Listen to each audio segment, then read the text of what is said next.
बनाकर देंगे तो उनको कोई भी दिक्कत नहीं आएगी। वन विंडो सिस्टम होगा और जो एजेंसियों से अलग अलग फिजिकल वेरिफिकेशन हो वो पूरी तरह से एलजी साहब के आदेश के बाद मना कर दिया है।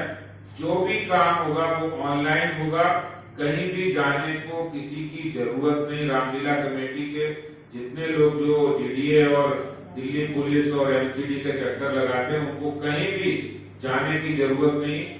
वन विंडो सिस्टम को सरलीकरण करके वन विंडो सिस्टम उन्होंने किया है। मैं आज इस प्रेस वार्ता के माध्यम से माननीय उपराज्यपाल जी और दिल्ली सरकार, दिल्ली के जो चीफ सेक्रेटरी हैं, कारपोरेशन के अधिकारी हैं और साथ ही साथ डीडीए के अधिकारी, उन सबका बहुत धन्यवाद करना चाहता हूं कि उन्होंने दिल्ली के धार्मिक आयोजन जो अपनी संस्कृति को लिए, अपनी धर्म की रक्षा के लिए, जो हर साल आने वाली पीढ़ी को राम जी के जीवन के बारे में इतना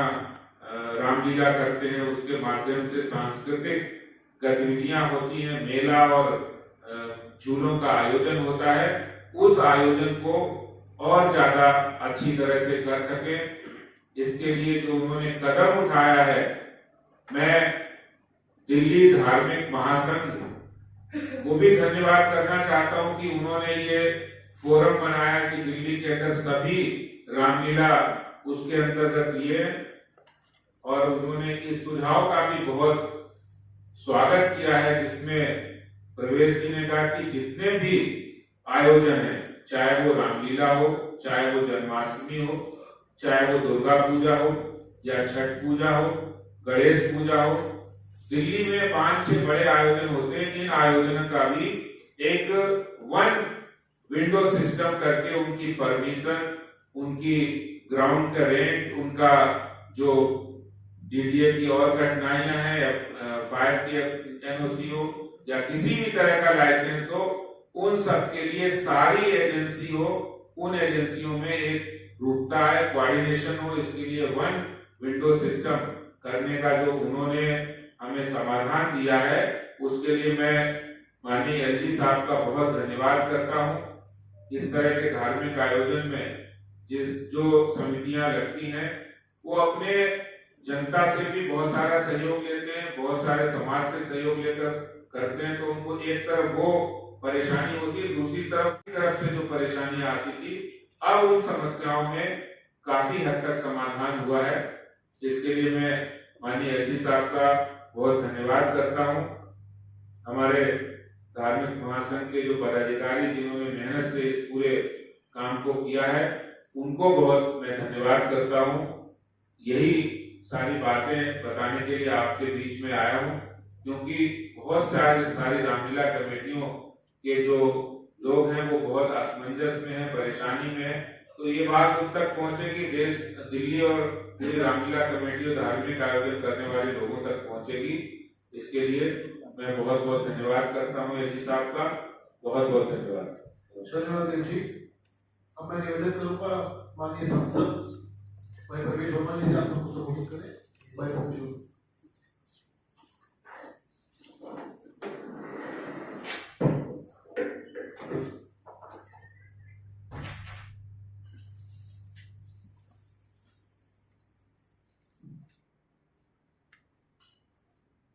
अभी जैसे प्रदेश अध्यक्ष आदेश जी ने बताया कि आज दिल्ली के सभी जो संस्थाएं हैं जो धार्मिक कार्यक्रम कराती हैं, और मैं इससे पहले बताना चाहूंगा कि जो ये धार्मिक कार्यक्रम होते हैं ये कोई प्रॉफिट मेकिंग संस्थाएं नहीं होती। ये सभी लोग घर घर जाकर चंदा इकट्ठा करते हैं, कोई 100 रुपया, कोई 50 रुपया, कोई 1000 रुपया देता है। उसके बाद में ये संस्थाएं जो हमारे देश की संस्कृति है, जो हमारे देश का इतिहास है, उस सबको नई पीढ़ी तक लेके जाने का काम करती है। ये तो आज हम ये हर साल देखते थे, और दिल्ली का सांसद होने के नाते हर साल कितने लोग आते थे कि हमको परमिशन लेने में दिक्कत आ रही है, हमको एनओसी लेने में दिक्कत आ रही है, हमको कोई जो है फायर का लाइसेंस लेने में दिक्कत आ रही है। उसके बाद में दिल्ली धार्मिक महासंघ, जिसके अध्यक्ष आज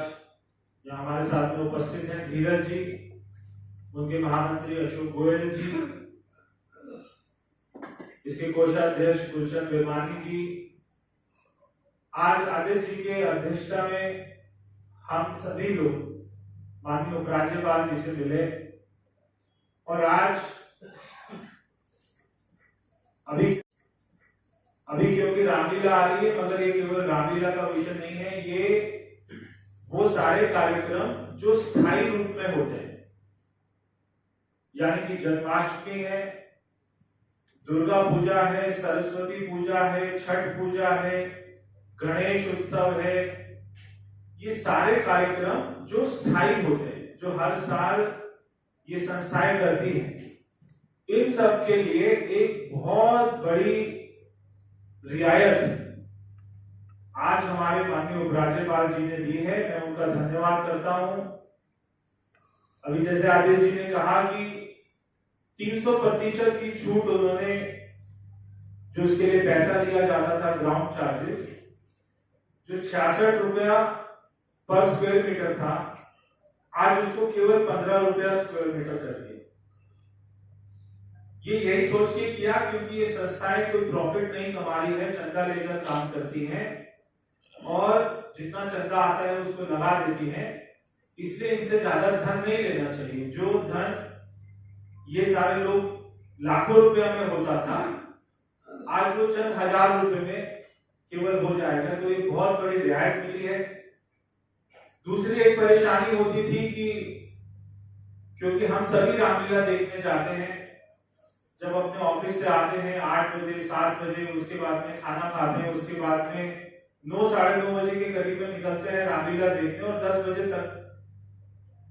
इसकी परमिशन होती थी। तो बार बार ये डिमांड आती थी पूरे दिल्ली से कि इसकी परमिशन को 12 बजे तक की जाए। तो आज हमारी बैठक में दिल्ली के मुख्य सचिव थे, डीडीए के वीसी थे, दिल्ली के स्पेशल कमिश्नर थे, हमारे निगम के अधिकारी थे, उनके साथ ही फैसला लिया गया कि जब दिल्ली में अरविंद केजरीवाल जी रात को 2 बजे तक ठेका खोल सकते हैं, शराब दे सकते हैं, तो फिर 12 बजे तक रामलीला तो दिखाई जा सकती है। तो इसमें इतनी पाबंदी क्यों? तो माननीय उपराज्यपाल जी ने इसमें भी जो है बहुत बड़ी राहत दी है कि 12 बजे तक अब इसका समय होगा और जो ग्राउंड की बुकिंग होगी, जैसे मैंने बताया, उसमें रामलीला भी होगी और जो वहां झूले भी लगते हैं, वहां पे खाने के स्टॉल भी होते हैं, इस सब के लिए एक ही चार्ज होगा। एक और बहुत बड़ा काम हुआ है कि जो अभी एक सबको बोला था ईडीपी प्लांट लगाने के लिए, उसमें छूट दी गई है। जो 10 लाख रुपए की सिक्योरिटी थी, उसमें बहुत बड़ी छूट दी गई है। जो 10 लाख रुपए की सिक्योरिटी थी, उसमें बहुत बड़ी छूट दी गई है। और एक वहां पर मुख्य सचिव ने बताया कि एक हम एसओपी बना देंगे, स्टैंडर्ड ऑपरेटिंग प्रोसीजर्स, वो सारे डिपार्टमेंट को भेज देंगे। तो हर डिपार्टमेंट के पास में जाना, धक्के खाना, वहां पे लाइन में खड़ा होना, फिर उसको हर साल के लिए लाइसेंस लेके आना, तो अब हर डिपार्टमेंट में ऑनलाइन लाइसेंस ही मिलेगा, किसी को कहीं जाने की जरूरत नहीं पड़ेगी। और जो लोग इसको वर्षों से करते आ रहे हैं, उनको बहुत ही आसानी से, सुविधा से सारे लाइसेंस उनको प्राप्त हो जाएंगे। जब एक तरफ हमारे उत्तर प्रदेश की सरकार सारे कांवड़ियों पर हेलीकॉप्टर से फूल बरसा रही है, तो दिल्ली के जो सारे अपना भक्त लोग हैं, जो पूजा पाठ में विश्वास रखते हैं, उनके लिए इतनी बड़ी राहत आज दिल्ली के लोगों के लिए मिली है। मैं इसके लिए माननीय उपराज्यपाल जी का धन्यवाद करता हूं और इस जो अपना धार्मिक महासंघ है, इसके सभी अधिकारियों को बहुत बहुत धन्यवाद।